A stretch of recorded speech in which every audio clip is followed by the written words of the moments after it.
Our pecan trees are full of birds in the morning.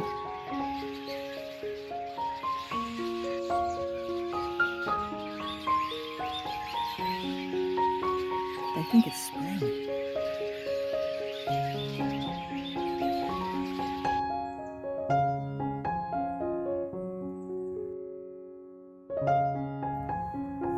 It's been a long time since I did a burn barrel.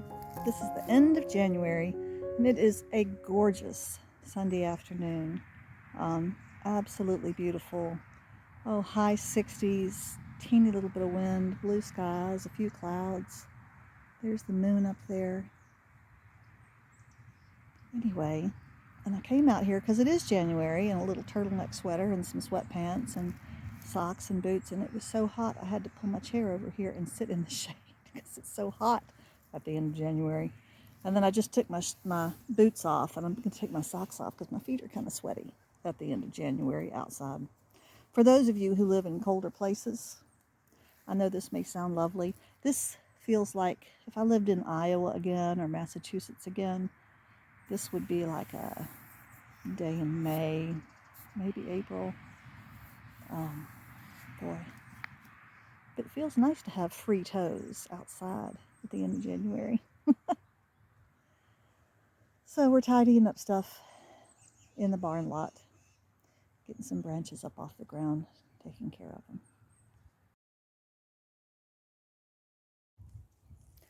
Hello, y'all. Some of you may be wondering what, if anything, is going on our little farm.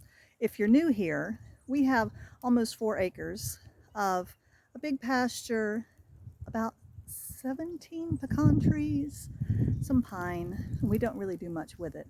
My husband is not well enough to do farming, but we do try to get something done. And in the summer, our son comes and does a lot of work when he can. And one thing we want to do is remove this fence you see behind me. I'm standing in the barn lot. There's the barn over there. And so this is kind of pasture, a couple of trees around. Behind that fence is something we call the orchard, which is kind of a joke. But it does have a long stretch of grapevines just a few feet on the other side of that fence, running parallel to that fence. And the man who had this property before had a big garden in there. But the trees are so tall now, it's too shady. You couldn't have a garden in there, and we don't want a big garden like that anymore. I don't do that kind of stuff in the summer because it is very hot here. So let me show you the project we have for our son. Now the posts on this fence are in terrible shape, and some of them really, the posts are held up by the fence instead of the other way around like this one. Oh my goodness, it's rotten out. So 1, 2, 3, 4. These 4 are pretty rotten. If it wasn't for the fence, I could probably just push them over. This one, and this one are pretty sturdy, but I think maybe this one is pretty rotten. Well, maybe it's that one. It looks pretty rough. Anyway, it won't be hard to take the fence down. However, the grapevine has all grown over here. This is all grapevine that has come from the other side. So let me show you what's on the other side of this fence. Now it's a bit of a pain to get here. I was out there and I had to walk down this fence, come out the gate down there, and then walk over here. There's the garage. This is kind of a rough part of the farm, but this is the red gate that goes into the orchard. Some of you may already know that this is a little apple tree. There were apple trees here. They were espaliered, but they're dead or dying. We really need to take them out. So here is the grapevine all the way. So it goes way down past that pear tree right there. Very long. It's not in very good shape either. I used to make some wreaths, and so here's the fence. And I've been working, and I've made really good progress. Now you can walk down here. Before, there were just vines across. I'll show you the other end so you can see. Boy, our grandchildren would love to run up and down this. But we want to take out this fence. And the reason why is because we want to be able to mow this. And probably wouldn't be a bad idea to take out the grapevine because, again, it doesn't bear. And we've tried, but it doesn't. This is the pile of stuff I cut out today. I think also it's just in too much shade from these pecan trees and the trees over there. Now Adam did at one point really come back and cut this grapevine back quite short. That one doesn't look like it's in very good shape. He also tried to root some in those pots. That was not successful. So I've gotten pretty far. And look at this. Oh, and when we first came into this orchard, when we first bought the property, the grapevine was all the way into all these trees. It was just, and it's starting to do that again. Look at this. We've got to get a handle on this or we're not going to be able to come in here. This is where my chickens used to free range, but here in the back, they were really too susceptible to predators in the back of the farm. This is where my chicken pen used to be. Anyway, this is what I'm trying to clear out. See how it goes from the grapevine posts to the fence over there, and I'm trying to separate them. Oh my goodness, see, look at this. Now that's not a grapevine though, that's coming from the other side, going up into the pear tree. So that is the outside work that's being done before Philip comes this summer, and I'm hoping that he will be able to just get in his little car or our lawnmower or something and pull this fence out pretty easily. I hope. Hey Bobo. Oh no, the chickens are coming in. There's Bibby. I got to get them out of this pasture. This is not a very safe place for them. All right, so I'm going to sign off. Thanks for coming out here in the pasture with me. Bibby, go on. Let's go. No, not that way. This way. Go on. Back to the gate. Back to the gate. There you go. Nope, nope, nope, nope. Other way, other way. Nope, nope, no, not that way. No. No. Oh, Bibby, you're a bad chicken. Let's go. I know you want to be in here. Uh-oh, here comes Mr. Sparky. Go on. Go on. Go on. Let's go. Let's go. Good chickens. Good chickens. Okay. Come on, dogs. Let's go. Bobo. There's Bobo. Time to go inside. Come on, Bobo. Let's go.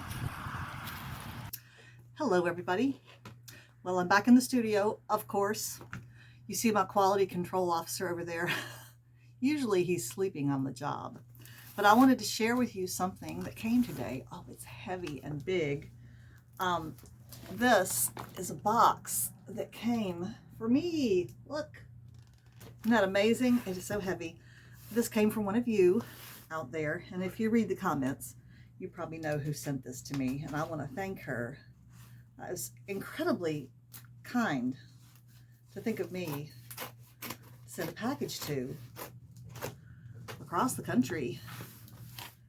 It's pretty amazing. Okay, so I have not opened this yet. We're going to look at it together. I thought that might be a fun thing to do on a video. I think, you know, I'm not sure. I think this might be the first, like, YouTube gift from a viewer that I've had before.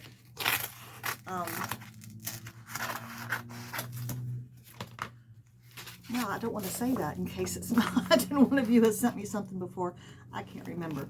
But anyway, I'm very excited. She did a great job packaging. So this is a big box of spinning magazines. And I can't tell you how useful this is to me because I had no experience with spinning when I started. And didn't know what I was doing. I had one local friend who I was able to go visit her once at the beginning. I had a terrible spinning, well, that little thing over there. And it was really not an easy wheel at all to spin on. And if you look at those old videos, you know that's true. And so it's kind of a miracle that I stuck with spinning. I think it's just because I felt like I knew I would love it. And but I just didn't have much. I don't want to say I didn't have much instruction. My friend Lynn helped me a lot, but I'm kind of stubborn and I made a lot of mistakes. Anyway, and I watched YouTube, but the last thing I wanted to do was sit there watching a TV screen for hours and hours and hours and days and days. I really wanted to get to do it, so I figured I would learn by doing, and that just means learn by making a lot of mistakes. Now, I've heard of this magazine, the Spin-Off magazine. Oh, wow. Oh, and they're in beautiful condition. All right, I'm sorry, you're going to have to get eyeglass reflection. Oh, spring 2002. Oh, winter, I'm going to have to put them in order. Drop spindle, Romney wool. See, one thing I'm hoping to learn in here is about the different types of sheep and the different types of wool and fleeces and how they behave. Right now I'm spinning up this, what I'm calling the nut brown roving, and it's definitely wool. It's Shetland blended with black Welsh Mountain. Welsh Mountain sheep is a type of sheep, and then they bred black ones instead of white ones. But it feels like it's going to be really soft. So I would love to know the qualities of these different type of sheep. Honestly, I'd really love to be able to spin and knit a decent looking sweater. Wow, this is so exciting. And okay, let me see. I'm assuming there's a lot of advertisements in here, which I like because I want to find out what businesses are out there. Are they still out there? Anyway, I might put these in chronological order and go through them. Oh, this is going to be great. This is going to be so good. Scandinavian wools. They have a whole article. This is just one of, I bet there's 20 magazines in here. It's so exciting. Oh, Wensley and Dale, A Shaggy Sheep Story. I cannot wait to read this. Oh, doesn't that look pretty? So fun. Well, I want to say thank you, thank you, thank you. I don't have anything like this. I've never had anything like this. 650 plus spinners groups and gatherings. Wow. Oh, there's probably a little weaving in this one. See, that's fun because all of these yarn crafts are related. They're all sisters. The spinning and the weaving and the knitting and the crocheting, they're all related. Ancient Southwestern spinning, Irish tapestry, wax and polish your wheel. That I need to read really badly. Oh, I love this one. Look, that's a wheel. Oh, felting. Oh, and they have patterns. Angora felt. See that somebody's making felted slippers. I like those. And they have full-size patterns right there in the book. How wonderful and how generous. That's just amazing to me. Thank you, dear friend. And may all of your spinning days be happy ones.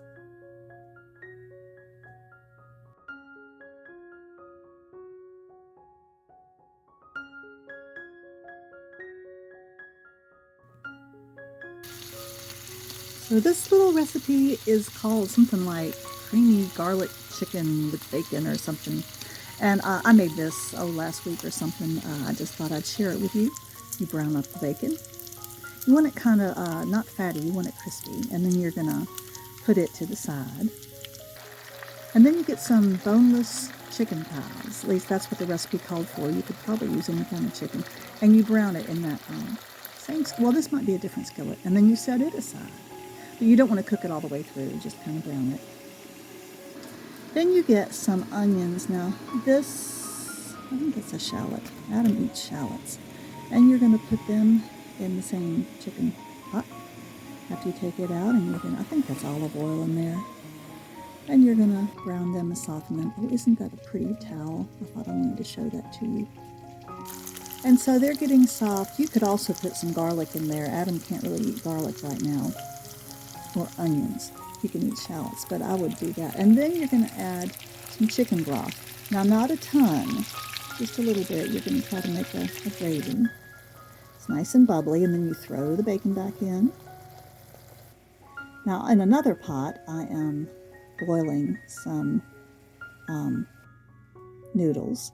And then I'm going to add some half and half to the shallot mixture.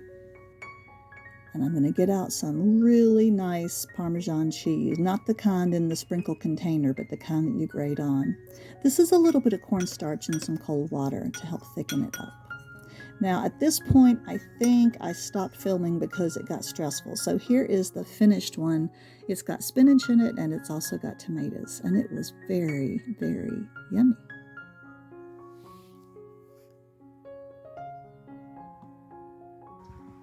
It's almost time for these daffodils to bust open. Look at that.